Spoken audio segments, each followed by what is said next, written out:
Olá, corredores e corredoras, sejam muito bem-vindos a mais um episódio do Quilômetro 41, o podcast do corredor amador. Eu sou o André Moraes, sou médico e corredor. Estou aqui com Murilo Groschitz, treinador de corrida e corredor, e hoje temos um convidado muito especial. Mais do que falar sobre tempos, provas ou planilhas, este episódio é sobre o que acontece quando alguém dedica quase 3 décadas da sua vida à corrida. Nosso convidado de hoje é Alberto Banac, engenheiro civil de formação, corredor amador apaixonado pelo esporte. Começou a correr aos 33 anos de idade e desde então construiu uma trajetória impressionante dentro da corrida de rua. Recentemente completou sua 64ª maratona. Tornou-se finisher das majors e colecionou experiências que vão muito além dos quilômetros percorridos.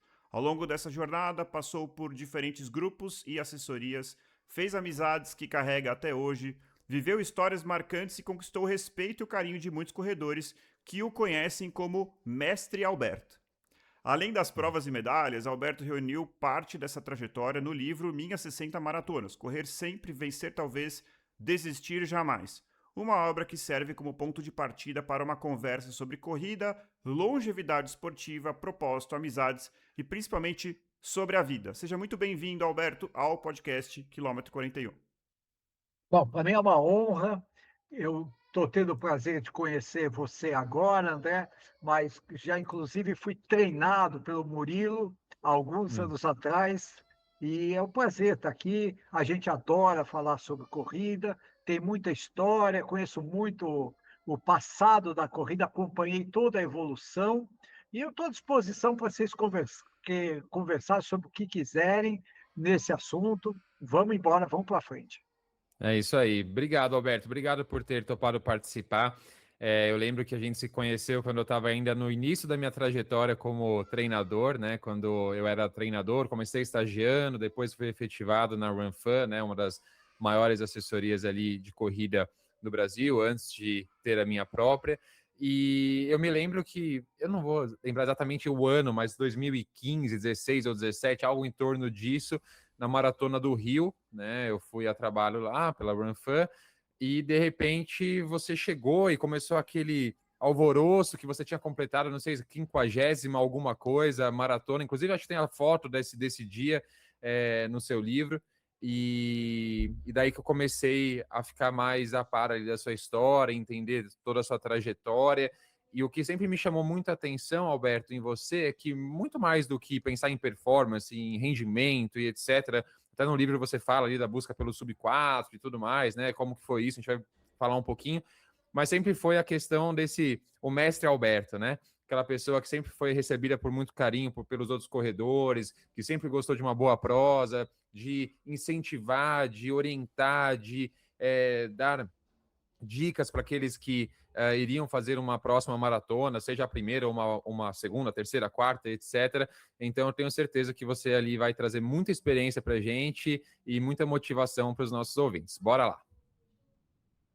Eu agradeço as suas palavras e realmente a gente treinou nessa época junto, né? Eu já era bastante experiente nessa época e eu comecei a correr realmente com 33 anos, né? Quando minha filha nasceu.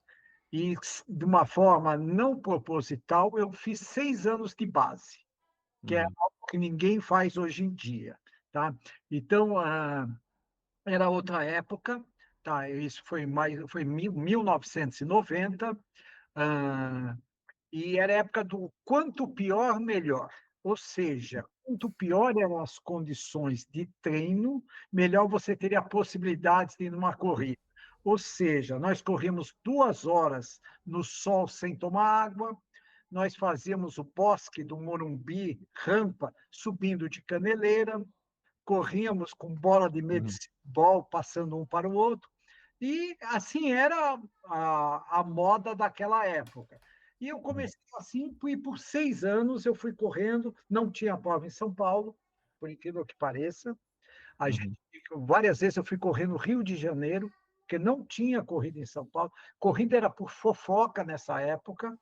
Uhum. Tinha duas grandes turmas, uma turma do Ibirapuera, que o pessoal brincava que eram os granfinos, tá? Que iam lá, e a turma da USP, que corria às 16h30, o longo deles, porque e eu sempre me dei bem com as duas turmas, comecei e fiz um monte de prova que vocês nem imaginam, de 90 até 96. Tudo que é corrida eu fazia, as corridas não eram organizadas. Eu acho engraçado quando o pessoal reclama hoje em dia das corridas. Se eles tivessem pegado uma corrida da minha época, eles veriam o que era bom naquela época, entendeu? Ô, Alberto, muito legal, assim, essa história, né, assim, um começo relativamente tardio na corrida, né, e essa base que você está dizendo, acho que você quer dizer 6 anos antes da sua primeira maratona, pelo que eu estou entendendo, né, que foi em 97, a gente já chega lá. Mas eu queria entender um pouquinho de antes.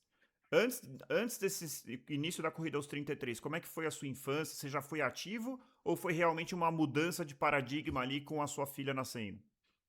Olha, eu sempre amei esporte. Puta, eu vejo tudo de esporte. Puta, futebol, vôlei, basquete. Nunca fui bom de nada. Nunca tive, não tenho genética para nada relativo a esporte. Por isso que eu sou até um bom exemplo. Porque se eu conseguir fazer tanta coisa, eu acho que qualquer Zé Mané consegue. Não estou falando isso. Talvez a minha grande virtude no esporte, ou na maratona, seja não me contundir, tá? Mas de resto não tenho jeito para nada, não tenho genética, mas sempre fui muito esforçado e cheguei a ser campeão de futebol no Objetivo, mas porque meu time era muito bom, entendeu? E sempre gostei de esporte, frequentei um monte de coisa, lutei taekwondo, fui inclusive aluno do Paulo de Tarso, que Uhum. o Rodrigo Olha só, conhece, que foi que coincidência. quando eu tinha 22 anos, eu fui aluno Olha. do Paulo de Tarso. Bom, sempre amei esporte, e o que aconteceu foi o seguinte: quando minha esposa engravidou da minha filha, Karen, eu engordei junto com ela. Ela engordou 14 quilos e eu também. E precisava dar um Uhum, jeito na minha vida, que, puta, eu não uhum, estava me conformando. E existia perto de mim, eu morava nessa época no Morumbi, existia um professor que dava aula de corrida, que era amigo de não sei quem, e eu fui lá para o portal do Morumbi. E foi assim que eu comecei no mundo da corrida. Tá? Eu tive um outro detalhe, que eu achava que o grande mérito da minha vida esportiva, porém, eu tinha realizado no meu ginásio. Eu estudava num ginásio que se chama vocacional, e naquela época existia um campeonato de abdominais. Tá? O abdominal era completamente diferente de hoje, a pessoa segurava na perna, você tinha que chegar até o pé e voltar. E no dia que teve a primeira vez esse campeonato, eu estava doente, eu não fui. E deixaram vir na semana subsequente. E eu me lembro que nesse dia eu fiz, quem mais tinha feito, que era faixa preta de judô, tinha feito 555 abdominais. E eu fui, o pessoal começou a assistir, eu fiz 20, fiz 30, bom, fiz 556 e eu achei que esse era o maior tempo, ia ser o maior feito esportivo da minha vida, que teve. Essa foi a minha vida esportiva, joguei bola na areia, joguei bola em tudo que é lugar, mas nunca tive jeito para nada. E a volta a entrar na corrida foi para realmente perder peso. uhum. Muito bom. E teve, no seu livro você menciona uma passagem, o seu pai fez uma brincadeira com você, falou ali da sua maratona de Nova York, daquele jeito você nunca conseguiria correr a maratona de Nova York, e isso ficou ali na sua cabeça, ficou te incomodando, e isso foi um fator motivacional também, ou não? Olha, eu vou dizer, o meu pai eu adoro frases feitas, tá? Adoro, e meu pai puta, também falava muitas frases feitas, e minha mãe também, minha mãe que é viva hoje, faz 100 anos, dia 12 de julho, também. E meu pai, um dia, numa brincadeira, meu pai falou que se eu continuasse desse jeito, eu nunca faria a maratona de Nova York. Que Nova York sempre foi um ícone, né? Desde que existe maratona, Nova York foi a mais comentada, a mais falada. Hoje em dia pode ter outras coisas acontecendo, que eu acho que é produto de mídia, mas a maratona que todo mundo sempre falou ao longo da vida foi New York. Uhum, Foi, não tem dúvida disso. E não que me incomodou esse negócio do meu pai, eu achei uma brincadeira, mas coisa é que eu nunca vou jogar na seleção, entendeu? Então, uhum. lógico, nunca vou jogar na seleção, não tem problema nenhum, foi assim que eu encarei. Muito bom. Muito bom. E aí, aproveitando esse momento, desculpa, Murilo, não sei se é exatamente Imagina, isso que manda você ver. ia falar. Já que já chegamos na Maratona de Nova York, que você correu em 1997, mas como é que foi esse vou correr uma maratona? Conta um pouquinho, a gente até já tem episódios sobre isso, porque sempre tem um momento, né, para aqueles corredores que se tornam maratonistas, e obviamente não precisa, né, pode ou não se tornar, que a gente fala, pô, vou dar esse passo. O que motivou? Como é que foi essa tomada de decisão? Foi Essa alguém? Foi um amigo também? Alguém foi, influenciou? foi. A história é bem interessante. Eu comecei a treinar no Portal do Morumbi, em 1990. Eu treinava com uma turma lá, e eu, de vez em quando, eu treinei praticamente o ano 90 lá. Em 91, eu passei a frequentar o Parque do Ibirapuera e a USP. O Ibirapuera eu vou até hoje, sempre. E o que aconteceu? Tinha um cara que tinha treinado comigo em 1990, que era mais mole do que eu. E em 96, final de 96, eu encontro ele, ele fala, o máximo que eu tinha feito era 21 quilômetros, tá? Uhum. E achava uma dificuldade terrível. Me achava um Superman de completar os 21. E ele falou, Alberto, eu fiz a maratona de Nova York. Eu falei, mentira, não fiz. Porra, você bateu no muro dos 21 e voltou tudo. Me leva na sua casa. Ele me levou na casa dele, me mostrou a medalha, me mostrou a foto. Não existia inteligência artificial. Aí eu fiquei, falei, meu, se esse cara conseguiu fazer, eu consigo. Aí eu perguntei para minha esposa, que minha esposa era rata de academia. Naquela época se fala, era a época do step, o Murilo deve Uhum. conhecer, que tinha bastante. Eu falei, puta, meu, eu preciso descobrir quem que treina alguém para maratona, que não é possível esse cara ter feito. Aí minha esposa tinha uma amiga, que são duas gêmeas, Vivian e Lilian Fer. São duas gêmeas. Elas me ligaram, eu liguei para uma delas, o melhor treinador que tem é um tal de Vanderlei de Oliveira, que é da Run for Life, que é do Pão de Açúcar. Aí eu falei, bom, vou ligar para o Vanderlei. Aí eu ligo para o Vanderlei e falo, ô, seu Vanderlei, tudo bem? Meu nome é Alberto. Sim. Eu falei, então, eu queria treinar para maratona, isso era mais ou menos fevereiro, eu queria treinar para fazer uma maratona. Ele respondeu, ótimo, esteja às 6h15 no Constâncio. E desligou o telefone. Eu falei, puta, o que é Constâncio? Né? O que é Constâncio? Né? Aí eu liguei novamente para ele e falou, Centro de Excelência de Treinamento Constâncio Vaz Guimarães, no Ibirapuera, que é ali. Uhum. E aí que eu comecei. E cheguei lá, fiquei assustado. Tinha pessoas que eu conhecia que já tinham corrido comigo, e aí eu entrei no grupo Run for Life, no grupo Pão de Açúcar, que também o Vanderlei, ao mesmo tempo, era treinador do Pão de Açúcar. E Uhum. era o maior grupo de corrida que tinha, disparado. O Vanderlei não era um professor de educação física, porque na época não precisava ser professor de educação física, mas até hoje eu comento que ele era talvez a pessoa com quem eu treinei que tem o maior feeling para colocar o aluno no ajuste fino. Tá? Uhum. E aí começou a minha epopeia das maratonas, que foi o grupo Run for Life Pão de Açúcar, sensacional. Uhum. Muito bom. Até o Abílio fazia parte desse grupo também, aparecia lá, treinava. Aparecia aí, não, o Abílio ficou. Bom, a história do Abílio é o seguinte: o Abílio corria mais ou menos no mesmo. O Abílio é um tremendo esportista, forte para burro, foi halterofilista de arranque, foi campeão de motonáutica, mil e um esportes, jogava squash, jogava tênis, fazia tudo. E ele era muito mais velho que eu, e ele corria coincidentemente no mesmo tempo que o meu. Uhum. Então, a gente acabou ficando muito amigo por causa disso. E também ele, como na época eu tinha uma firma de ferramenta automotiva, o máximo de risco que ele corria comigo era de eu pedir dinheiro emprestado, porque eu não dei nada para o grupo Pão de Açúcar. E a gente acabou ficando bastante amigo, a gente largamos, inclusive, juntos em Nova York, fizemos Uhum. quase todo, naquela época a gente fazia 6 treinos, a gente fez praticamente todos os treinos juntos. Era Uhum. uma turma muito grande, uma turma espetacular. Foi, se eu não me engano, em 97, o grupo Pão de Açúcar, da qual a gente se integrou, que era tudo era uma mistureba, que tinha naquela época Pão de Açúcar e Run for Life.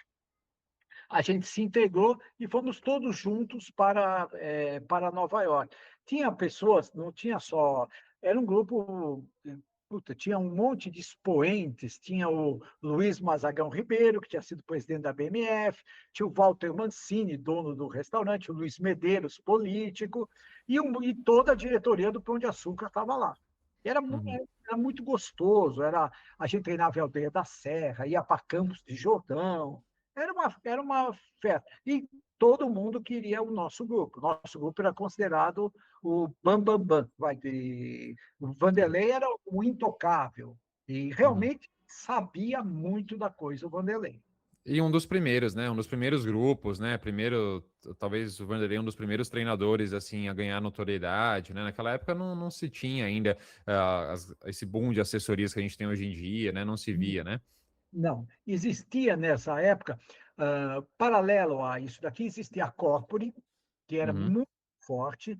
A Corpore, nessa época, fazia corridas do nível que são feitos hoje em dia, tirando-se as ativações, que é um outro. A ativação é um negócio diferente que foi criado depois, que é feito depois da corrida. E realmente não existia assessoria. O Marcos Paulo, na época, era de triatlo, já existia, o Mário Sérgio já existia, mas todos muito menores do que o Vanderlei. O Vanderlei era a bola da vez, era indiscutível. Eram os vermelhinhos da. Eu falo com muito orgulho dessa época, eu elogio muito o Vanderlei, porque foi uma época que ele que começou ele que introduziu algumas novidades. O Vanderlei era o tipo, a gente tinha o famoso teste de 3 quilômetros, que naquela época a gente recebia uma planilha, tudo de acordo com esse teste de 3 quilômetros, quanto a gente ia fazer no 10, tudo.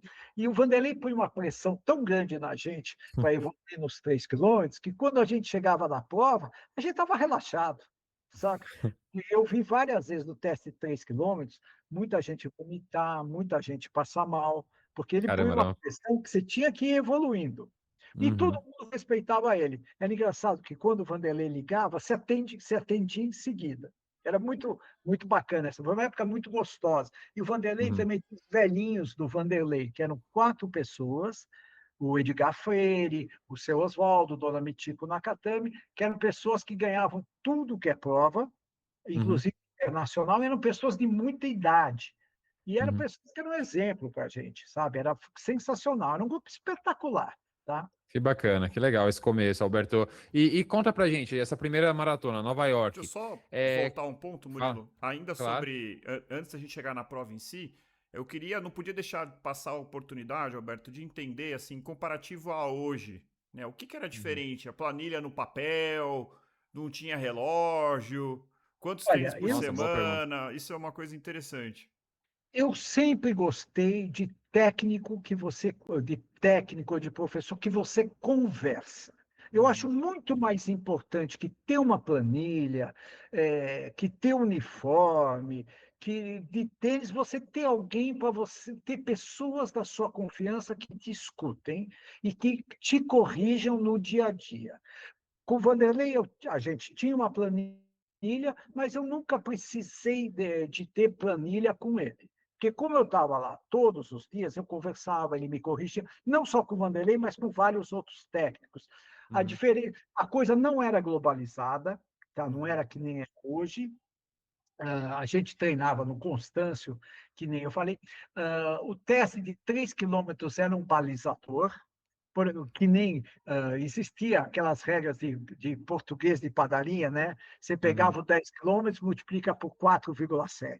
Você pega a meia maratona, você soma 12 a 18 minutos. Existiam essas regras para saber quanto você iria fazer na maratona. Mas era diferente a coisa, era completamente diferente. Não existia, por exemplo, no Pão de Açúcar, tinha o professor Lancha, que era o nutricionista, professor de educação física, né, em nutrição que dava assistência para a gente, só que era completamente diferente do que é hoje em dia. Tudo era diferente, tá? Uhum. Era outro mundo completamente.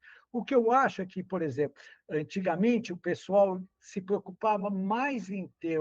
Existem muitas diferenças. Uma das principais é que o pessoal hoje tem muita pressa em fazer uma maratona, em fazer uma meia maratona. Ao passo que eu acho muito mais importante a pessoa melhorar os 5 quilômetros, melhorar os 10 quilômetros. Como é difícil melhorar os 5 quilômetros. Só Uhum. depois que você melhora os 5 quilômetros, você tem alguma.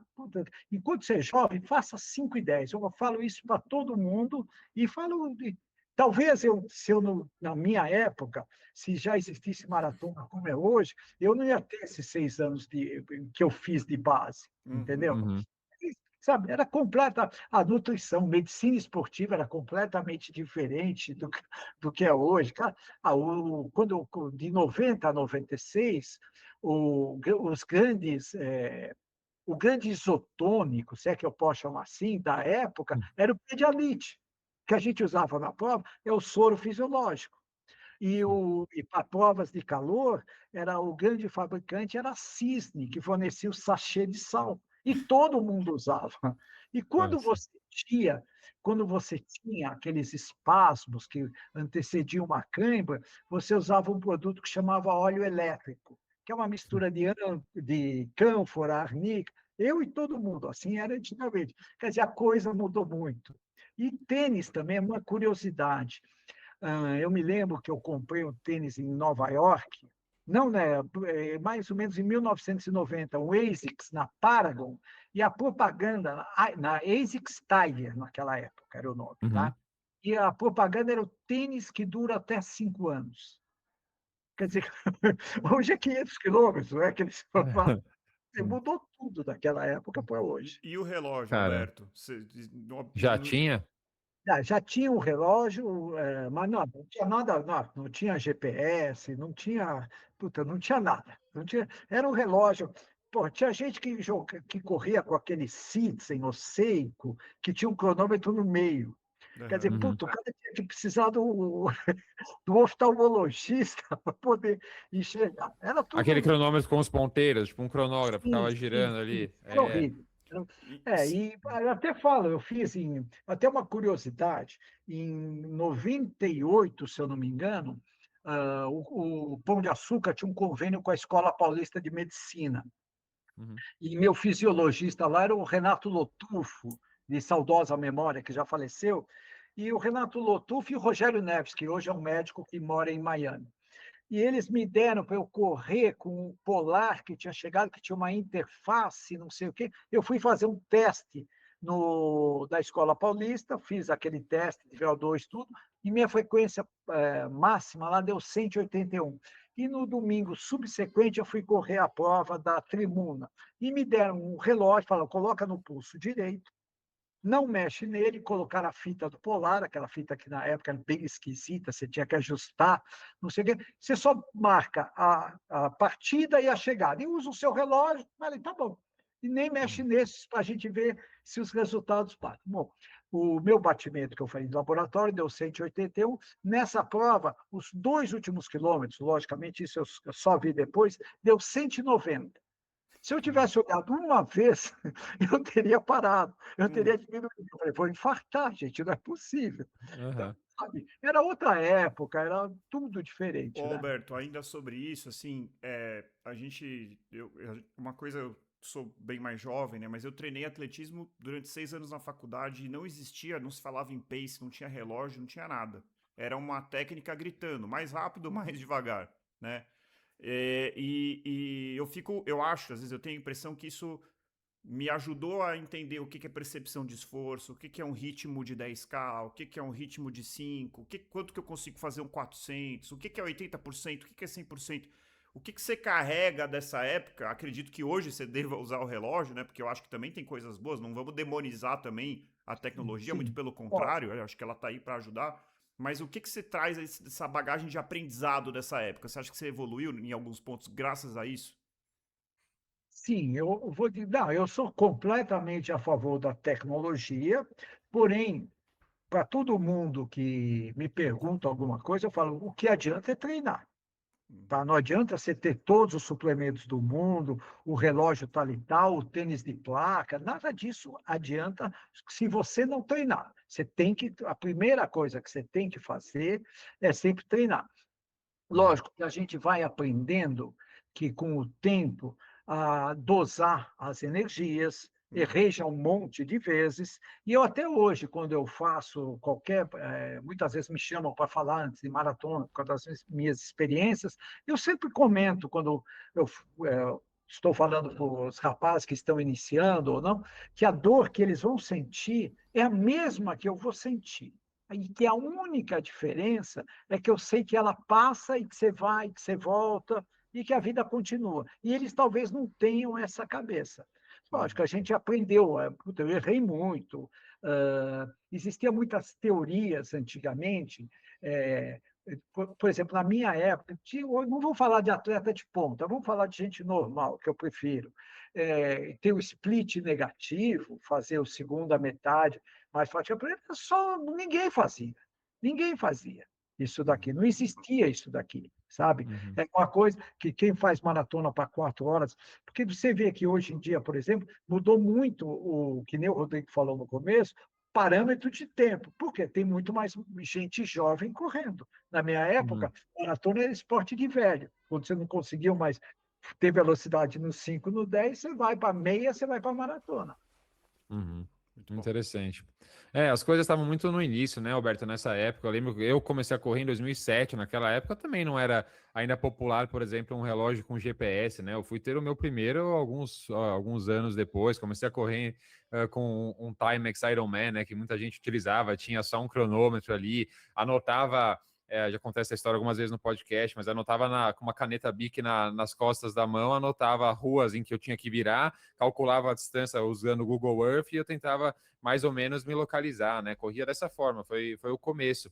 E eu acho, assim, que essa talvez ausência, entre aspas, assim, de tecnologias no passado, né? Faziam com que as pessoas desenvolvessem essa autoconsciência, autopercepção, né, de uma forma mais rápida do que hoje em dia, né? Hoje em dia, se a maioria dos corredores modernos, digamos assim, se o relógio parar de funcionar, se a bateria acabar numa largada de prova, o desespero vai bater com certeza, porque a pessoa não sabe muito bem o que fazer, né? Ela acaba se distraindo com outros pontos, com a música que está ouvindo, o relógio dita o ritmo, aquela pessoa que está habituada a só correr em esteira, então a própria esteira ditando ali a velocidade, então perde-se um pouco desse ajuste fino, esse autoconhecimento, né, que eu vejo como algo tão importante. E aí, Alberto, falando ainda sobre a sua primeira maratona, como é que foi essa experiência da primeira maratona, né? Hoje você tem 64 no currículo, então como foi a primeira? Foi já uma experiência extremamente prazerosa e você terminou falando, isso é para mim, eu quero continuar e já quero me inscrever para a próxima, ou não, foi ali meio traumatizante? Como é que foi essa primeira? Olha, toda maratona é um roubo. Não dá para dizer que a maratona você entra e você sai como você entrou, né? Toda maratona não é fácil. A maratona é um exercício de superação e que eu recomendo para todas as pessoas para elas verem que elas podem ir muito mais longe em qualquer outro campo. A minha primeira maratona eu larguei junto com o Abílio, junto com o Lancha, junto com o Rogério Neves, a gente largou na nossa turminha. E começou. Bom, eu não tinha experiência, tá? Eu tinha feito 6 longos, tá? Eu sendo o maior de 36 quilômetros, que hoje em dia, sei lá, eu questiono hoje isso, tá? Mas a gente deixa isso para frente. E fui com uma perspectiva de tempo e quebrei. Tenho uma quebrada e não tenho vergonha nenhuma de falar. Assim como eu falei na minha 64ª, que foi em Porto Alegre, eu tive cãibra no quilômetro 34, e não tem problema nenhum ter tido cãibra, e eu fiz tudo certo. Então, quando você tem... Eu acho que isso é uma coisa legal que sempre me caracterizou, eu passar as informações dos problemas que eu também tenho, entendeu? Então, essa prova, o que teve? Quando chegou em Manhattan, quando você... A prova é espetacular, espetacular. Perdi 7 minutos na largada, tá? E não tinha chip, tá? Então, perdi, problema é meu. O problema é Uhum. meu. Eu fiz 7 minutos a mais que eu pretendia. Em Manhattan, eu dei uma quebrada, comecei a trotar, aquela puta dificuldade, na Quinta Avenida. Aí passou por mim uma brasileira e falou qualquer coisa, eu respondi, ela falou, estou na minha 7ª maratona. Eu falei, porra, vou colar em você. E colei nessa menina Uhum. e fui com ela até o final, num ritmo muito mais lento do que eu estava. Cheguei no final, quando chegou no final, ela era da Corpore, da época, e ela ia numa sala, numa tenda VIP, e eu cheguei e desencontrei dela. E eu estava tão baratinado na prova que depois eu me questionei, será que existiu essa menina? Não é Uhum. possível, que eu demorei um mês para achá-la. Bom, a saída de Nova York é enorme depois da prova. Choveu horrores, foi uma prova muito difícil. Choveu o Central Park, era um rio, batia água na canela, foi bem difícil. Andei Uhum. mais um pouco e encontrei o Murilo até conheceu, que treinou com ele, o Ofir Ironi, que é um médico do Uhum. Einstein. Eu falei, porra, foi Deus que me mandou. Um médico do Einstein aqui do lado, eu todo bichado, só que ele estava pior do que eu. E eu tive que levá-lo até o hotel dele. Até hoje ele anda no parque, não corre mais, mas foi assim minha primeira maratona e eu Uhum. queria tirar limpo. Quando eu falei, pô, por que eu quebrei? O que aconteceu? Vou continuar, vou buscar isso daqui a pouco, porque eu fiz todos os treinos, deu tudo certo. Eu e a maior parte do pessoal tivemos problemas nessa prova. Quem Uhum. corria muito bem naquela época, que fez a prova, tipo os melhores do Pão de Açúcar, fizeram 12,20, 12,5, não pegaram essa chuva, Uhum. não pegaram a tempestade. Então foi outra prova, entendeu? Sim. Entendi. E foi aí que eu não sabia aonde eu ia, mas eu queria fazer outra prova, queria ir de novo, e queria dar Uhum. sequência. Muito E bom. foi Muito assim bom. que a gente foi. Tem pessoas que querem, que a gente sempre fala aqui, né, Alberto, que tem aquelas pessoas que falam assim, quero ser maratonista. A pessoa corre uma maratona, faz o check e fala, nunca mais quero isso para minha vida. Nada contra, mas eu acho muito menos interessante do que, né, eu não tenho 64, tenho 3, mas eu quero ter 64 um dia, quem sabe, né? Vamos ver se a vida vai me dar esse presente. Eu vou tentar, né? Eu acho que essa coisa do, pô, no seu caso, né? Não foi exatamente o que você esperava, mas você se sentiu instigado. Isso eu acho muito legal, né? Isso mostra que você também teve uma capacidade de se adaptar a uma frustração ali naquele momento, talvez, né? Pô, não foi exatamente o que eu queria, mas, pô, quero mais, quero tentar de novo, tá tudo certo, vamos em frente. Isso eu acho muito legal. Mas só corrigindo o que você está falando, eu nunca considero, quando você tem um problema numa maratona, uma frustração, e sim um motivo para superação. Porque é Maravilhoso. na dificuldade que você vê o caráter do atleta. Quando dá Sim. tudo certo, já fiz um monte de prova de 10, de meia maratona, que deu tudo certo. Já fiz maratona que, puta, passou. Quando dá tudo certo, você não tem problema nenhum, você fez o que você treinou.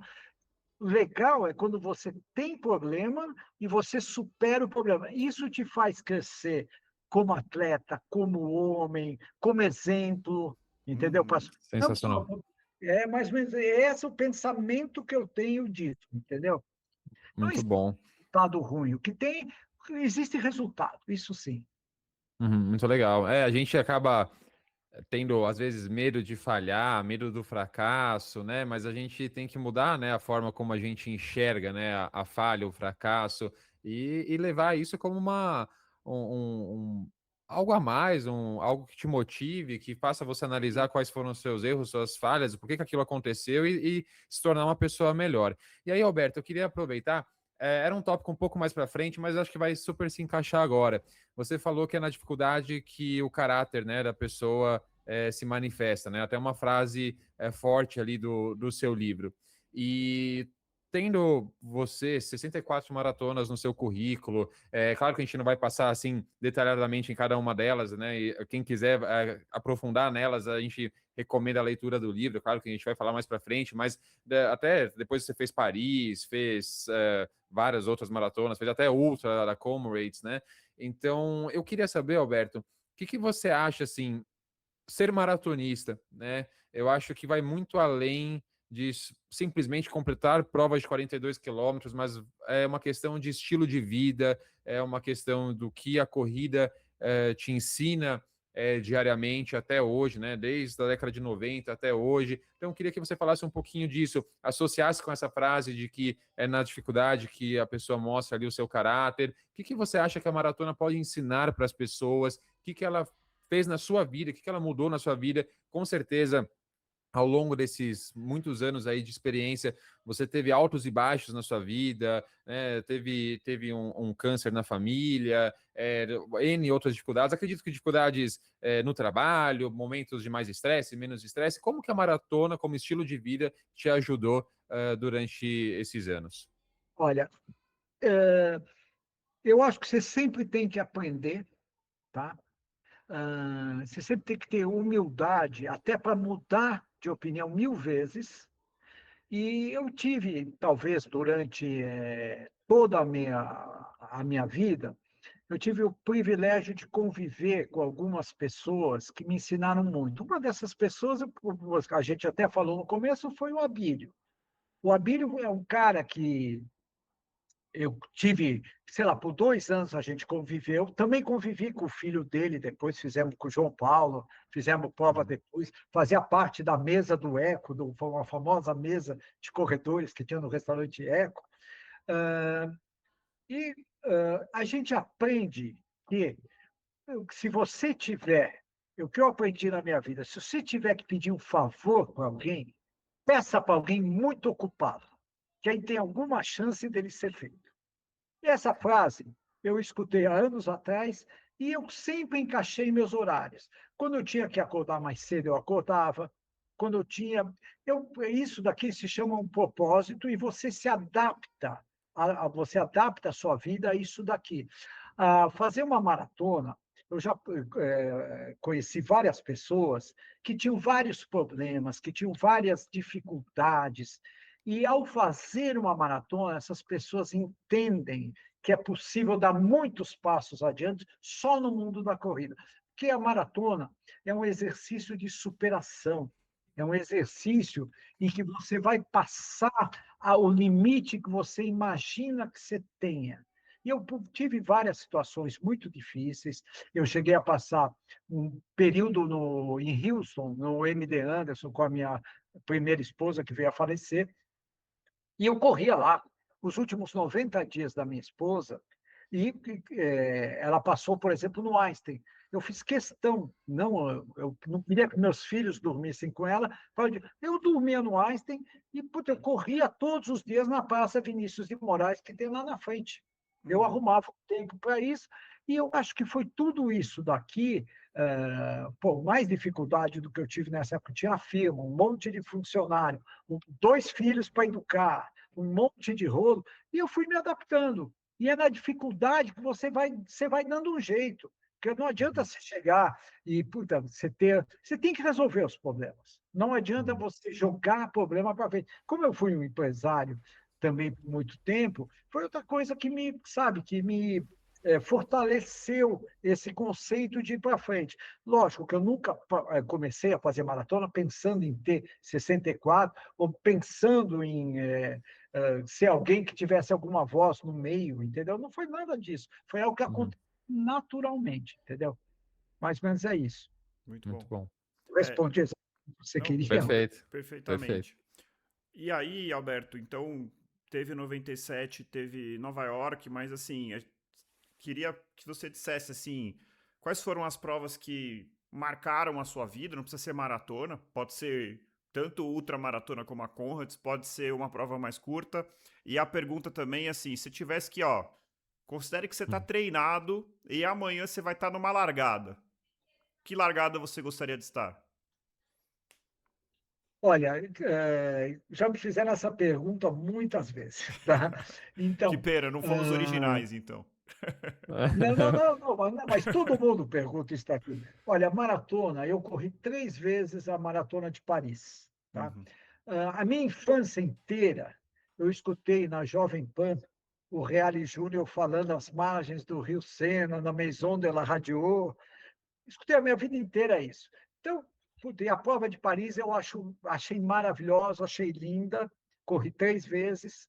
E se eu fosse fazer uma largada hoje, eu acho que seria em Paris. Tá? Eu Legal. acabei de correr também Valência e Chicago, que são fantásticas também. Uhum. E de preferência do lado da minha filha.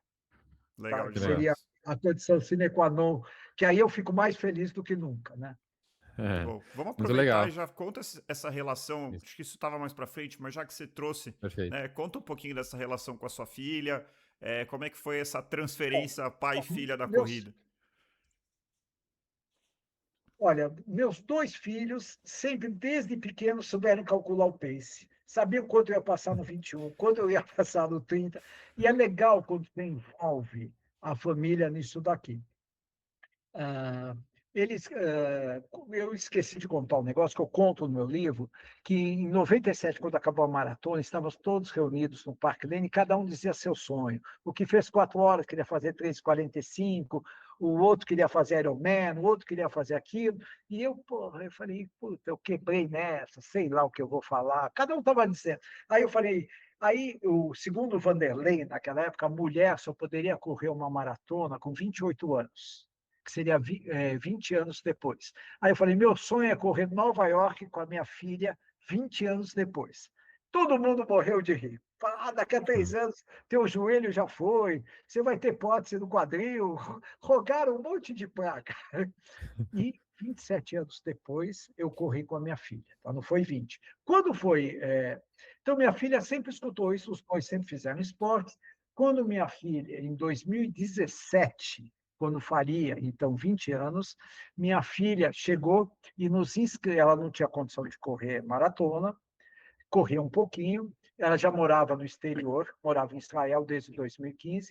Ela inscreveu ela e meu filho para a gente correr a meia maratona meia maratona do Rio de Janeiro, na prova Atenas, que é uma prova praticamente no Flamengo, tá? Que tem, e nós corremos 3 essa prova, 21 mais 21 dava 42, tudo certo. E minha filha, volta e meia, quando eu ia para o exterior, ela me puxava do 35 em diante, que eu já estava no bico do corvo, né? Então era mais fácil dela me acompanhar. Quando teve a pandemia, minha filha veio morar no Brasil, em Juqueí comigo, eu tenho uma casa em Juqueí, e eu corria 2 vezes por dia, corria de manhã, corria à noite, não tinha... A pandemia demorou para chegar em Juqueí, tá? Então a gente podia correr, podia ir na praia, só o comércio que estava fechado.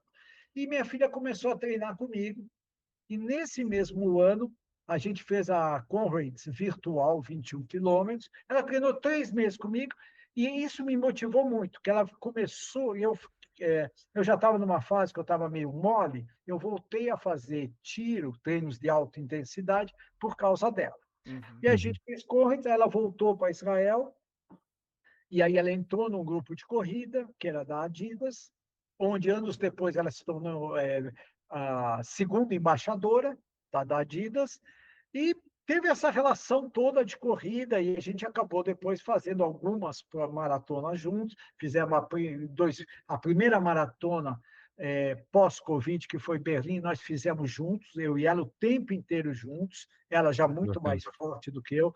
Puta, me quebrou inteiro, puta, nessa maratona também, mas fizemos junto, que era um sonho, né, que a gente tinha de fazer, e depois fizemos outras maratonas, fizemos Valência, fizemos Chicago, fizemos Nova York, aí já separados, que ela era muito mais rápida que eu, mas ela já está na 8ª maratona. E Legal. meu filho chegou a treinar, acho que com o Murilo também Uhum. na Ranfan, e meu filho acabou optando por ir para o ciclismo. Meu filho hoje anda bem, anda de bike, participa de provas. Inclusive, a gente fez o triatlo 70.3 juntos, eu e ele. Tá? Ele Uhum. nadou e pedalou, eu corri, que para mim também foi algo espetacular. Minha família sempre esteve envolvida no meio da corrida. É muito Que bacana. bacana. E Que legal. minha filha que mora em Israel eu já fiz 3 corridas. Corri Tel Aviv, que é praticamente plano, Jerusalém, que eu fui com o único objetivo de não andar, E nada que eu tenha contra quem ande, pelo amor de Deus, já andei um monte de vezes, pode andar à vontade. Inclusive tem Jeff Galloway, tem um sistema nos Estados Unidos que o pessoal corre, não tem problema nenhum andar. O importante é ser feliz. Mas eu fui com o objetivo de não andar e não andei nenhum instante. E também fiz uma terceira prova em Israel, que foi talvez a prova mais difícil da minha vida, que foi no deserto, e puta, que era só montanhas que sobe, desce, muito sozinho, e que tinha muitas pedras soltas da cor do chão. Então, eu caí 2 vezes nessa prova, é uma prova que seria mais um trail do que uma corrida de asfalto. Cheguei à conclusão que eu não devo fazer esse tipo de corrida, que meu negócio é asfalto. É a rua, boa. E que legal, Alberto, assim, você falou, né, correu com a sua filha, Berlim, e ela estava ali muito mais forte do que você. Imagina o quanto isso é gratificante, né? Porque o André é pai, eu sou pai agora de um garotinho, vai fazer 6 meses daqui 3 dias. Então, eu fico imaginando o dia que esse momento chegar, né? O dia que o filho do André estiver correndo mais do que ele, né? O dia que o meu filho estiver correndo mais do que eu. Eu acho que é um momento muito gratificante da vida, é muito legal. Eu quero chegar lá também, com certeza. E, Alberto, a gente vai para um ponto agora. Eu queria, no seu livro, ficou muito evidente para mim, e os momentos que a gente já teve juntos, o quanto as pessoas são importantes para você, né? Eu queria que você contasse um pouquinho sobre isso. Você é uma pessoa extremamente carismática, que todo lugar que você chega ali parece que a energia dá uma contagiada, as pessoas gostam de conversar com você. E no seu livro tem muito mais foco assim nessas experiências interpessoais do que performance, é o pace tal, pace X, Y, Z. Você fala muito pouco disso, mas fala muito de pessoas. E isso me chama muita atenção. Pessoas de diferentes classes, pessoas de diferentes nichos e que são tratadas com igual respeito.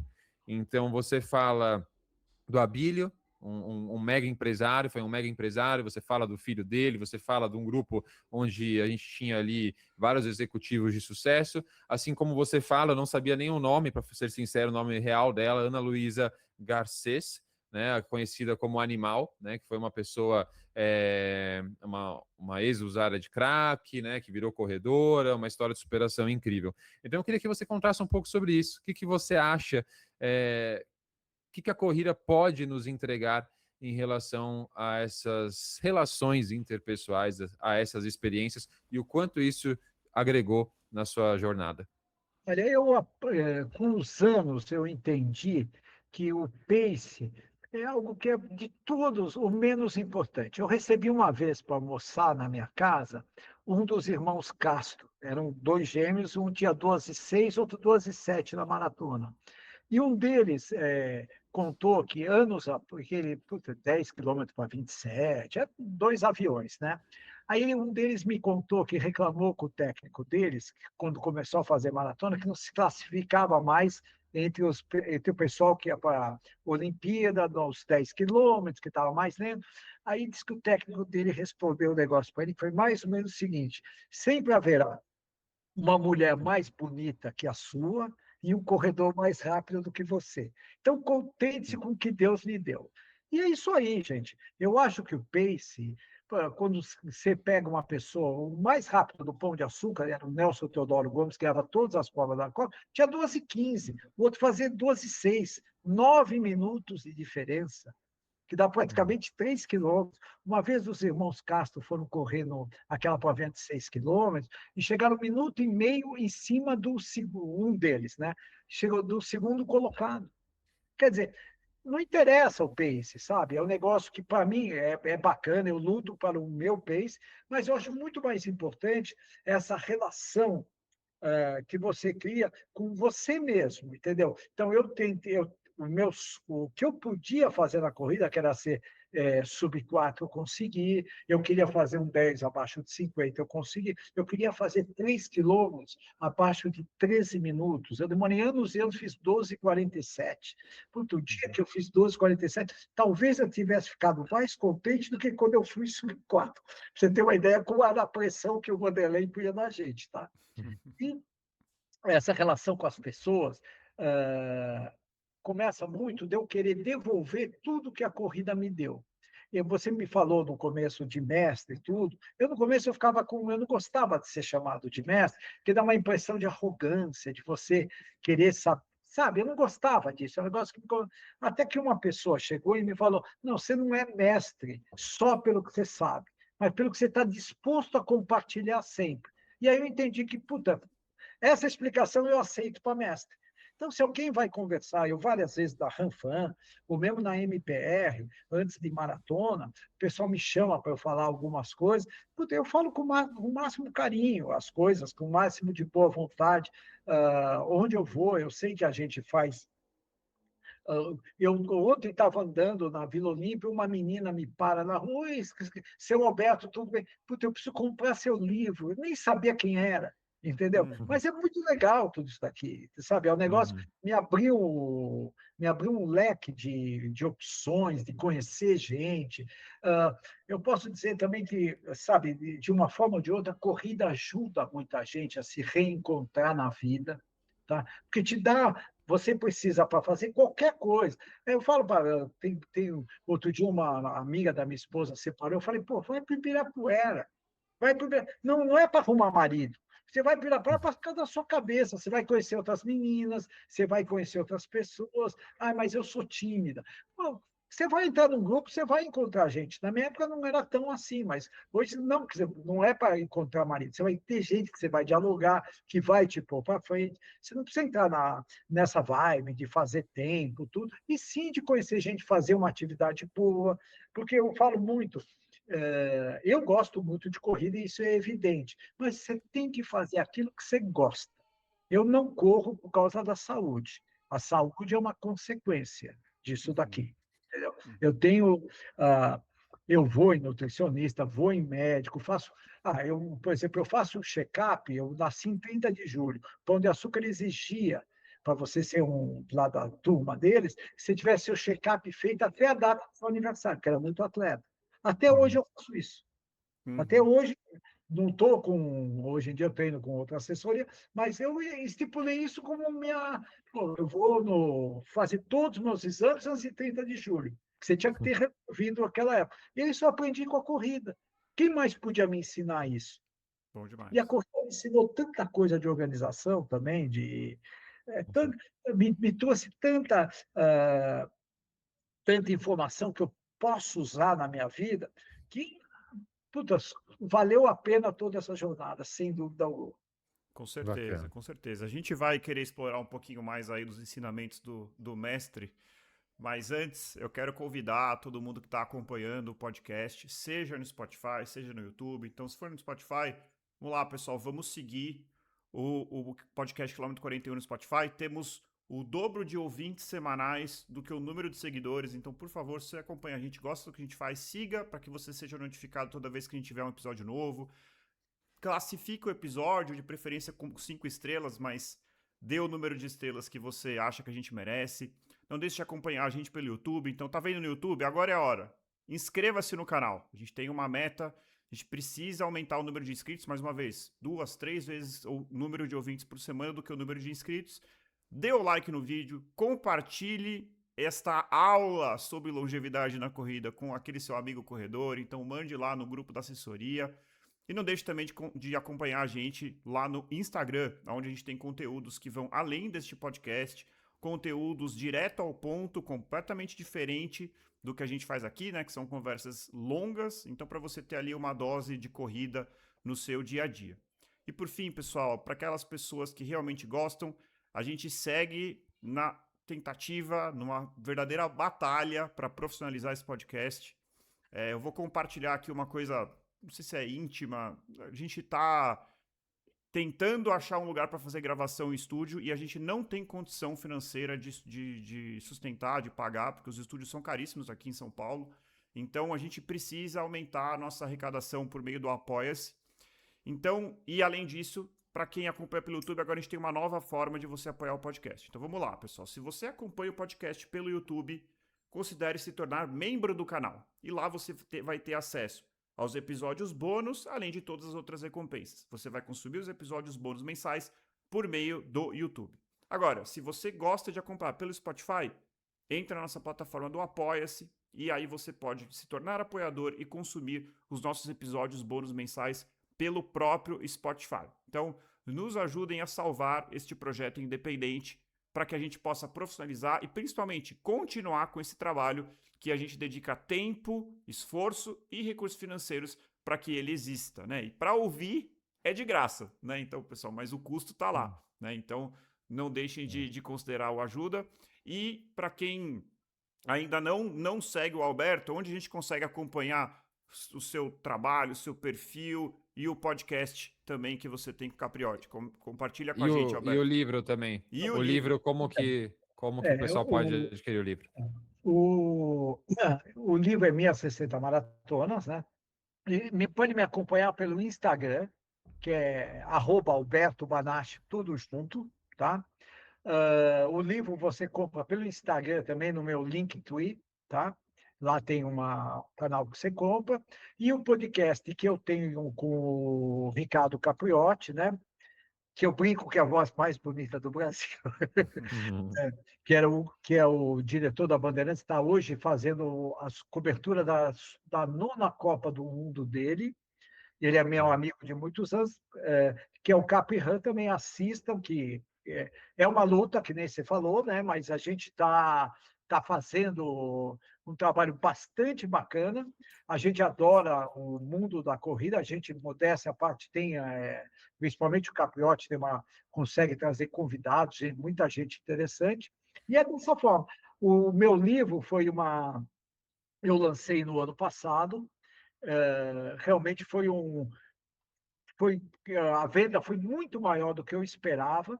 O lançamento foi um sucesso do livro.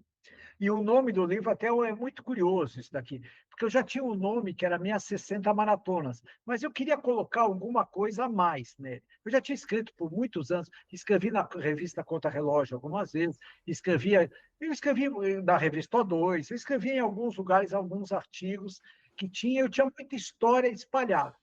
Aí, como eu fazia tanto principalmente na MPR, eu pegava, que eu treinei 8 anos também com o Marcos Paulo, eu pegava os alunos novos, levava em corridas de 10 quilômetros, o Marcos Paulo pedia para eu puxar, falava em maratona, eu tinha muita história e muito casinho, que nem vocês veem, muita coisa que seria interessante. E aí eu cheguei, resolvi pôr tudo no papel, só que era tudo espalhado, eu resolvi começar pelo começo da minha vida, Uhum. fiz meu livro e fiz de forma curiosa. Eu ditava, tá? Minha mãe foi professora de português, tem um português excelente, e eu puxei algumas coisas dela. E eu sempre tive facilidade para escrever. Então, eu ditava, corrigia no computador e adiante. Peguei um editor também do mundo da corrida, que é o André Bocato, que acho que o Uhum. Rodrigo também Treino, conhece. sim. E aí deu certo, foi um sucesso. E só sobre o título foi muito curioso, porque eu estava eu queria colocar mais alguma coisa e não me via. Eu não tinha aquele insight daquela coisa. Aí, subindo a São Silvestre, aquele viaduto da Rude, eu passei por um senhor que eu já vi 1000 vezes, bem mais. Deve ter quase 90 anos hoje, 85 pelo menos, passando por ele, e eu vi que ele estava bem cansado. Eu falei, vamos lá, você está bem. Ele vira para mim e fala, correr sempre, vencer talvez, desistir jamais. Eu falei, puta, É isso. parei, cumprimentei e falei, tem um título.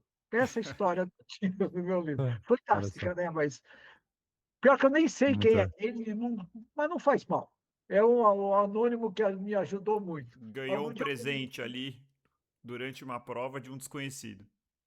Exatamente. E várias vezes esses são os melhores presentes que você tem. Assim como eu já dei, já recebi em muita prova. Você faz. Não, no ano passado, eu correndo Porto Alegre, também a New Balance, eu encontrei 2 meninos do Marcos Paulo, meninos que 40, 50 anos, que tinham quebrado total. E eu puxei eles para correr comigo. E um deles, quando acaba a prova, me apresenta para o pai dele e fala: Ó, foi esse tio que me salvou. Foi esse tio. Mas eu levo para o lado positivo, né? Não é algo que faz parte, né? Faz parte da Uhum. coisa. Muito bom, Muito bom. Alberto. Então, mais uma vez, a gente quer trazer aí o seu lado mestre. Eu queria, assim, pegar alguns conselhos, alguns aprendizados. Então, assim, primeira coisa que me chama a atenção, né, é a longevidade, né? O que você colocaria aí como um conselho ou um aprendizado para que alguém que está entrando hoje no mundo da corrida possa, daqui a 33 anos, estar completando suas, sei lá, 50, 60, 70 maratonas? Eu acho que tem que, em primeiro lugar, cercar-se de bons profissionais. Tá? Então, por exemplo, eu sempre tive, a partir de maratona, eu tive bons profissionais. Eu tive excelentes nutricionistas. Comecei pelo lanche, eu tive o Tubarão, que espetacular. Umas 3 Patrícia, que chamou Patrícia nutricionista. Tá?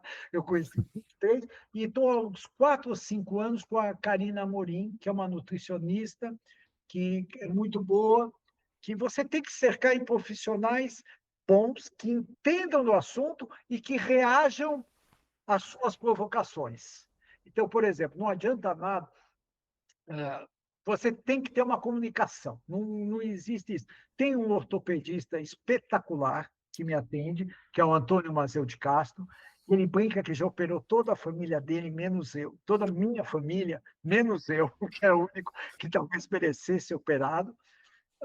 Faço massagem praticamente toda semana, faço numa clínica de fisioterapia, onde eu faço sempre um recovery com uma excelente profissional. Sempre procurei ter orientação de pessoas que eu considerava que entendiam muito do assunto. Tá? Uhum. Não como prestigio os jovens, que nem sempre o Murilo sabe que eu sempre fui uma pessoa que prestigiei sempre os jovens, mas eu acho que você sempre tem que aprender com quem é muito melhor que você. Hoje, por exemplo, eu treino com o Nelson Efêncio, que foi presidente da Associação dos Treinadores de Corrida, mas que é um cara que eu conheço há uns 30 anos. Ele é meio especialista em mulher sub-3, que é o que está na moda. O pessoal até brinca que ele treina.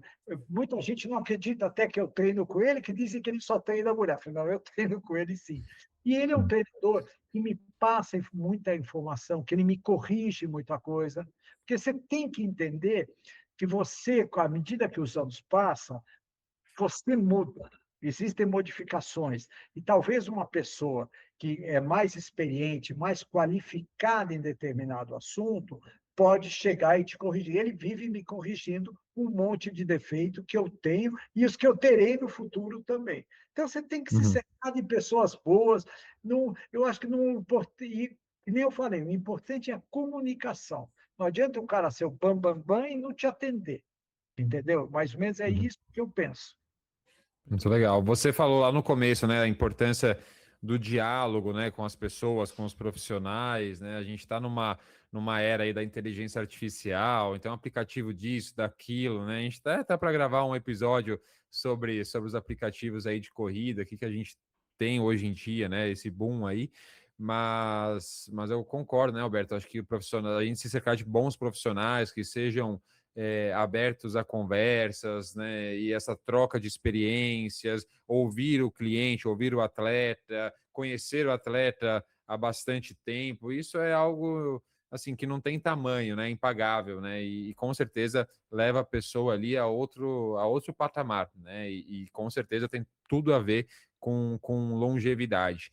E aí, Alberto, aproveitando, já que você falou desses profissionais, hoje em dia, como que é a sua rotina de treinos, né? Atualmente, quantas vezes na semana você tem corrido? Você falou que faz ali a massagem, como um recovery semanal, tem acompanhamento nutricional, você faz ou já fez fortalecimento também, faz parte da sua rotina? Como que é a sua estrutura atual de treinos? Então, quando eu entrei no Nelsinho, o Nelsinho ele me impôs algumas condições. Então, eu só poderia fazer 2 maratonas por ano. Eu estava fazendo mais do que isso, e eu teria que fazer musculação 2 vezes por semana. E eu cumpri isso daqui. Estou cumprindo. Não, 2 maratonas é mentira que eu estou cumprindo, mas a musculação eu estou fazendo. No começo, eu peguei ele logo no começo do Covid, tá? então demorou para fazer a primeira. Teve um ano que eu fiz 3, mas porque minha filha mora em Israel, teve alguma coisa que eu fiz, e agora a gente até mudou isso daqui. Eu faço musculação 2 vezes por semana, faço no clube, praticamente eu faço só perna, tá? Eu faço perna, não faço braço, porque acho que Uhum. na minha época, quando eu comecei, o pessoal falava que puta, braço não serve para nada para corredor. Tá? E mais ou menos, não que eu acredite nisso, é bonito você ter um braço mais forte, mas a única coisa que eu faço é flexão de braço e faço um exercício para a perna. Uh, tem um professor que me passou alguma orientação, faço recovery uma vez por semana, tenho acompanhamento nutricional, que eu vou mais ou menos a cada 4, 5 meses. Sempre tive um médico fisiologista, tive excelente, tive o Renato Lotufo, Rogério Neves, que eu citei, o Maglioca eu conheci ele, o da Uhum. Care Club, quando ele tinha uma salinha no Marcos Paulo. Eu fui dos Uhum. primeiros, e ele era um cara de uma gentileza absurda comigo. Então, eu sempre tive bons profissionais do meu lado. Eu acho que tudo isso daqui me ajuda. E não gosto muito de estatística, eu gosto muito da verdade, o que é bom para você. Porque, às vezes, tem gente que vale a pena um tipo de treino, para outras pessoas vale outro tipo de treino. Eu acho Uhum. que, mais ou menos, não existe uma regra geral que você pode seguir. Por isso que eu acho que você tem que ter o feeling, você tem que entender, sabe, mais ou menos disso. E eu Uhum. acabo ajudando, às vezes, muitas pessoas que eu vejo que começam a treinar, que o cara já quer ir para a maratona, o cara já quer... E o cara tem um potencial para fazer 10 quilômetros terrível, sabe? O cara pode baixar mais 5 minutos. Falei, pô, baixa esses 5 minutos e depois você tem a vida inteira para fazer maratona. Uhum. Né? Isso Muito também é legal. muito... Muito legal. O Nelson, se ouvir esse episódio, vai dar risada da sua resposta quando você foi falar, tentar justificar o porquê que você está fazendo mais de 2 maratonas por ano, que você deu uma titubeada, falou, não, porque eu fiz. Não, mas agora piorou a coisa, que eu fui fazer uma palestra Uhum. Dux Nutrition, tá? Uhum. E no final da palestra, eles colocaram um projeto para mim que era 70 aos 70. Eles colocaram lá. O que significa isso? 70 maratonas aos 70 anos. Aí Uhum. eu recebi esse projeto e falei, tudo bem, mas 70 é menos que 71. Então, eu teria até 2028 para fazer isso. Para complicar mais a história, fizeram 70 aos 70 com 70, que seria 70 quilos também. Aí eu falei, puta, aí ferrou, estou com 72 hoje. Aí ferrou tudo de vez. Mas aí a gente encampou esse projeto, nós vamos tentar fazer isso. Eu corri Porto Alegre, me faltam 6 maratonas que eu tenho para fazer até 2028. Então, se eu diminuir a velocidade, a gente vai fazer isso, que é um negócio que eu acho bacana. Uhum. Inclusive, será o meu segundo livro. A minha ideia era fazer 70 aos 70, o meu segundo, porque tem muita história que eu não conto nesse livro, tem muita Legal. coisa. Tem muita abobrinha que o pessoal gosta de escutar, que eu não pude colocar. Não, você não sabe o que eu arrumei de inimigo nesse livro. Pô, por que você não contou esse caso comigo? Eu falei, pô, teve muita Calma que coisa, tem mais. tem Tem muito muita mais. história ainda. Tem Legal. muita história para contar ainda, sem dúvida alguma. Ô, Muita coisa muito positiva. Roberto, uma coisa que você falando me chamou a atenção, né? Você tá com 72 quilos, né? E a história começou lá atrás com a gestação da sua esposa, com um ganho de 13 quilos, se eu não estou enganado. É, como é que foi? Você conseguiu o esporte, você entende que te ajudou a manter esse peso, praticamente o mesmo peso ao longo da vida? Como é que foi? Foi sempre essa constante? Como que foi? Não, eu sempre fui mais para gordinho do que coisa. Sempre fui. Inclusive, os meus melhores tempos eu fiz com 78 quilos. Tudo bem que eu era muito mais jovem. Tá? E normalmente eu peso entre 75 e 76. O que acontece é que nos últimos anos eu percebi que correr estava mais difícil, muito mais difícil para mim. Então, uma das formas que eu encontrei de minimizar esse esforço foi reduzir a alimentação. Agora, eu vivi a minha vida inteira em regime. A minha vida inteira, esse papo de educação alimentar, pô, a minha vida inteira eu tive isso. Eu sou uma pessoa que tem propensão a engordar. Então, eu sempre me vigio o tempo inteiro. Agora, Uhum. quando eu acabei para essa prova de Porto Alegre, que eu estava com um plano de fazer algo mais rápido, eu acabei perdendo bastante peso, tá? E acabou, sei lá, acabou não dando certo, né? Não, porque eu tive cãibra no quilômetro 34 e faz parte ter cãibra, né? E até aprendi um negócio nessa maratona, que vieram me oferecer mostarda, que eu não A gente conhecia. já falou sobre isso aqui. Uhum. Não, que eu não conhecia essa ciência da mostarda, porque para quem eu usava óleo elétrico, que é menos científico talvez até do que a mostarda, que eu comprava lá do lado lá na São Vito, ali do lado do Mercadão, que todo mundo usava da minha geração, né? É, Uhum. mas a briga com a balança é eterna. É eterna. Às vezes eu vou viajar, passo 10 dias, volto 3 quilos a mais. Uhum. Tá. Acho que é Então, a batalha de praticamente todo mundo. Acho que a gente pode ir para o bate-bola, Murilo. Eu vou pegar algumas perguntas que Fechou. faltam e vou encaixar no Legal. bate-bola. É, Uhum. eu vou começar com uma pergunta que era um bloco, mas eu vou fazer formato bate-bola. Hoje, Legal. Alberto, depois de 64 maratonas, o que te move? O que te faz continuar correndo? meu, eu não sei nem te responder isso. É felicidade, é alegria. Eu, quando vou correr, eu acordo irritantemente feliz. Eu acordo, Uhum. ao contrário do o Drauzio Varela, que era amigão meu, que corria comigo, antes de ser o Drauzio da TV Globo, do 41, ele corria comigo. O Drauzio Varela me conta que ele acorda triste, se veste, e a partir daí ele entrevistei, ele vai dizer, eu, ao contrário, eu acordo feliz, eu acordo rindo. A minha esposa fala que às vezes eu fico irritantemente feliz quando eu vou comer. Musculação eu não vou com tanta alegria. Tá? Uhum. Eu Eu, vou, encontro amigos, mas a corrida me deixa feliz. eu já vi o Que legal. Drauzio falando Eu isso, que ele correr. morre de preguiça, que ele tem preguiça todos os dias, mas ele vai porque ele sabe que depois ele vai estar melhor.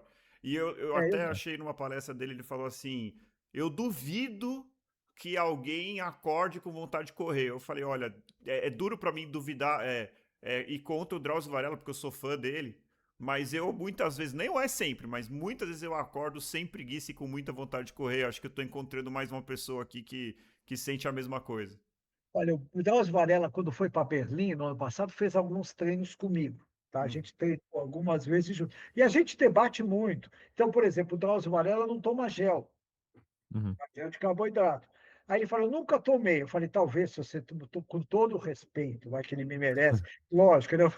Eu falo, talvez se você tivesse tomado o gel, você teria ido muito melhor. Eu falei, eu também corro 30 quilômetros sem tomar água. Hoje eu saio, mas se eu tomar água, eu sei que eu vou fazer melhor os 30 quilômetros. Quer dizer, sim. Uhum. o debate existe, cada um tem a sua verdade, né? E devemos seguir adiante, né? Uhum. E sobre o Drauzio ainda, inclusive, um dos motivos pelos quais ele faz as maratonas é para ele conseguir se manter ativo, né, e motivado. É Sim. aquela meta que gera aquele frio na barriga nele e ele continua treinando, apesar de não acordar com a mesma felicidade, né, do que o Ele Alberto aí. acabou Berlim, ele me mandou uma mensagem que ele tinha para ele não concluiu a maratona, mas a gente discutiu até sobre o treinamento dele, que na minha cabeça, com todo o respeito, ele treinou de maneira que eu não teria treinado. Não Uhum. equivocado. Eu teria treinado. E ele depois chegou e, mais ou menos, ele me deu razão no que tinha feito. Que ele chegou a fazer treino de 4 horas e meia, que não tem sentido em alguém naquela idade, nem na minha, fazer isso. Uhum. Perfeito. Perfeito. Tem uma outra aqui, E o bloco 11, Murilo, pode fazer uhum. formato bate-bola. É, sim, eu vou fazer isso. Alberto, maratona é para todo mundo? Desde que esteja com a saúde boa, sim. Desde que esteja com a saúde boa, sim. Você vai se Uhum. tornar uma pessoa melhor. Muito Bom, bom. vai lá, André. Um sonho que ainda falta nessa sua trajetória na corrida.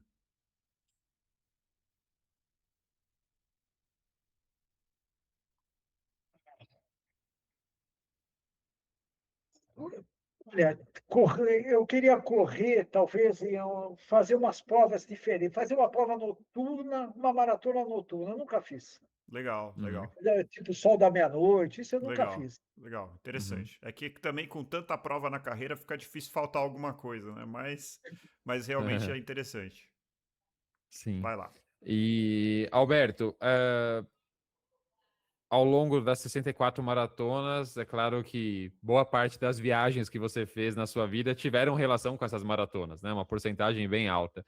Qual a cidade favorita? Qual o lugar mais legal que você foi para correr uma maratona? Olha, eu tinha falado de Paris, mas ah, tem cidade, olha, é tudo uma festa, meu. New York é uma festa, Chicago é uma festa. É duro escolher. Eu fui com turmas, às vezes a turma faz a festa, às Uhum. vezes eu fui com turmas grandes. Agora, eu acho que, por exemplo, eu fiz provas que não fazem parte do circuito mesmo, que são espetaculares, que é Amsterdã, que é Roterdã, que é Lisboa. São Uhum. cidades ótimas para você, além de correr, fazer turismo. E Jerusalém, que para mim deu um gosto todo especial, né? Porque eu sou judeu, né? Então também é outra que Uhum. eu acho o máximo, Muito apesar bom. da prova ser muito difícil. Muito Ah, bom. E qual é a maior emoção que a corrida já te proporcionou? Ah, foram tantas emoções. Olha, a maior emoção. Olha, eu tive muito. É duro, eu não consigo te dizer uma emoção. Chutaria correr a maratona de Berlim ao lado da sua filha. Estou chutando aqui. Não, é que, com olha, certeza foi uma correr a das maiores. maratona, chegar com a minha filha foi algo fantástico. Quando eu completei a primeira maratona, também foi algo fantástico. Eu tenho uma chegada no Rio de Janeiro, que também, é uma história louca. Eu fui puxar um cara e no final, o cara que me puxou, puta, e a gente chegou junto. Também, eu tive muitas emoções. Olha, cara, eu tive muitas emoções. Eu não consigo, eu seria muito. Eu não consigo te dizer uma, com Perfeito. toda uma que valeu, que seja maior que as outras. Seria até injusto, né? Uma com a outra, talvez, Exato. né? Não dá para colocar no mesmo patamar, né? Essa chegada que eu tive com o meu filho me puxou no final do Ironman, meu filho Uhum. me puxou. E também foi um negócio maravilhoso, foi muito emocionante também. Uhum.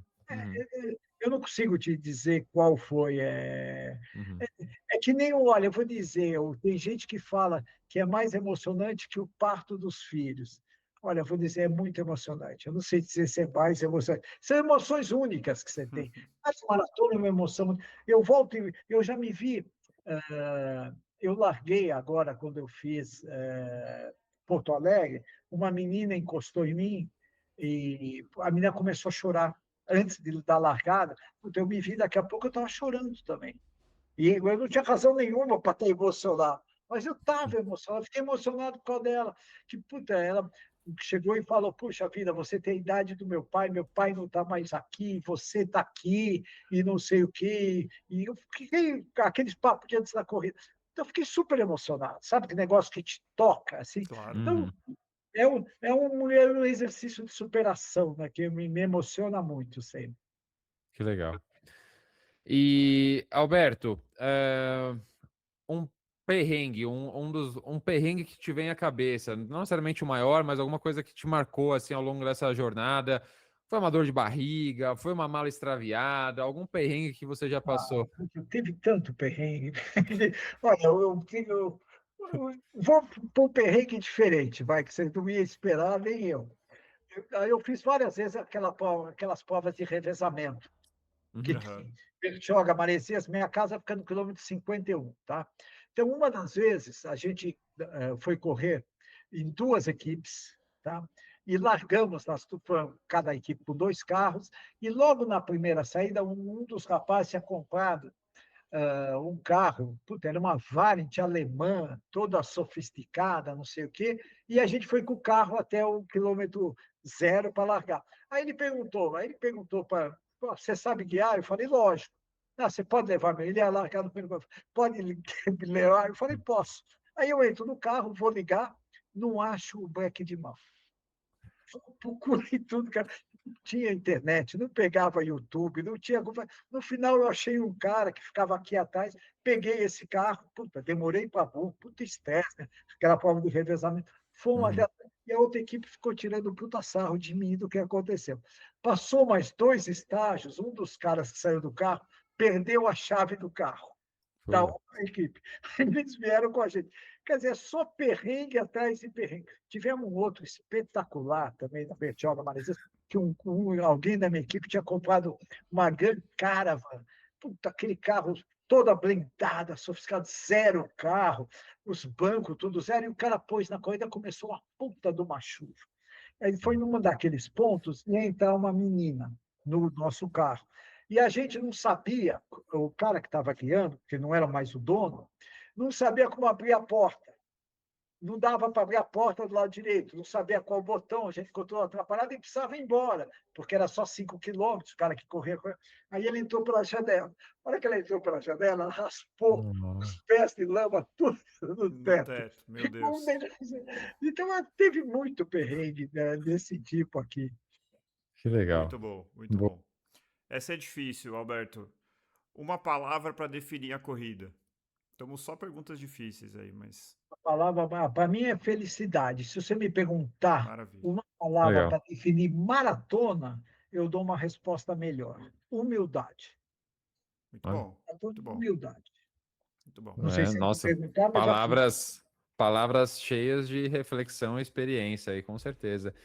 E por fim, Alberto, uma pergunta menos profunda, mas interessante. A gente gosta de fazer essa pergunta para os nossos convidados, a parte gastronômica da coisa. O que você gosta de comer antes das suas maratonas? E se tem alguma coisa que você gosta de comer depois? Você fala, putz, eu gosto do doce X, eu gosto de uma carne. O que você gosta? Olha, há alguns anos, eu faço o seguinte: no sexto, quinto e quarto dia anterior à maratona, eu privilegio muito a proteína e como pouquíssimo carboidrato. E no terceiro, segundo e primeiro dia, eu me entupo de carboidrato. Tá? Uhum. É o que eu faço. No dia da maratona, eu como duas coisas, basicamente, que não me atrapalham a vida, que é pão e banana. Não gosto de misturar com nada, tomo um cafezinho e acabou. É o que eu faço. Após a maratona, eu gosto de um bolo seco, um doce seco, um bolo seco. Tá. A minha esposa sabe, ela sempre me leva. Sabe aquele, é o antigo bolo Pullman, sabor abacaxi, é um negócio bem simples, mas Entendi. adoro isso daqui. Isso é a minha... Legal. E adoro as refeições pré e pós-maratona, né? Uhum, E um uhum. conselho que eu sempre dou para todo mundo, já que você me perguntou, na véspera da maratona, você tem que tomar muito cuidado, não com o que você come, mas com o que você escuta. Porque sempre o cara do lado da mesa vai falar um tempo e você vai se influenciar e você pode quebrar por causa disso. Na Uhum. véspera, todo mundo é valente. No dia, não. Muito bom. Muito legal. Sensacional, Alberto. Olha, que conversa gostosa. Eu queria agradecer aí pela participação.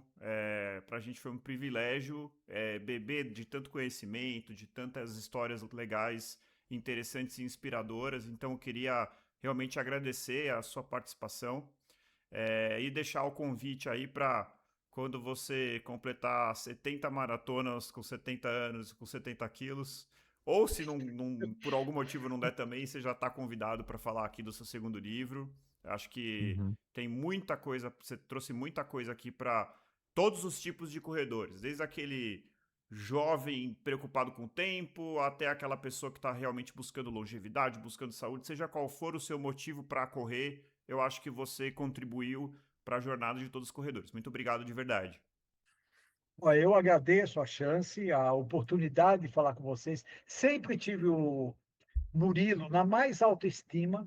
Murilo Uhum. sempre foi um rapaz muito educado, muito atencioso, e eu acho que esse é um dos principais papéis de um educador, é esse, é dar atenção para o aluno, tá?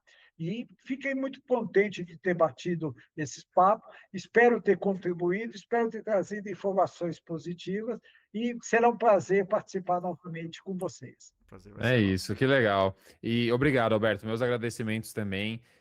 Foi um prazer participar, assim, mesmo que de uma forma ínfima, pequena dessa sua trajetória, mas foi um prazer muito grande, né, no início da minha carreira. E vou continuar, claro, te acompanhando, torcendo por você, pela sua trajetória. Eu considero que eu já tenho uma trajetória relativamente ampla na corrida. Comecei a correr em 2007, né? E quando eu vejo pessoas como você, assim, uma grande inspiração para mim, né? Uma trajetória muito mais modesta, já inspiro algumas pessoas, já tenho conhecimentos para passar, e conversar com o mestre Alberto, né? É muito legal, muito gratificante. Obrigado por ter participado, e a gente te aguarda aí no próximo episódio com o segundo livro, com essas 70 maratonas aí. Valeu, Alberto. Valeu, gente. Muito obrigado. Então, corredores e corredoras, encontrem o motivo para continuar correndo e nos encontramos no próximo quilômetro 41. Até lá. Valeu, pessoal. Até. Se você gostou desse episódio e se o podcast Quilômetro 41 ajudou você nessa sua jornada como corredor, deixe qualquer quantia no nosso Apoia-se. É por meio dos nossos apoiadores, que inclusive os nomes estão aparecendo aqui ao lado, que este projeto é sustentável. A gente tem uma meta, estamos muito longe de atingir essa meta, mas você pode fazer a diferença com o valor que couber no seu bolso. Ao se tornar apoiador, você terá acesso aos nossos episódios bônus mensais. Você terá acesso ao nosso grupo fechado, o Pelotão Quilômetro 41, e principalmente você estará contribuindo para que este projeto 100% independente, que busca trazer conteúdo científico para tornar sua jornada como corredor melhor, continue, para que ele não acabe. Então, se não for fazer falta para você, considere se tornar apoiador. Muito obrigado.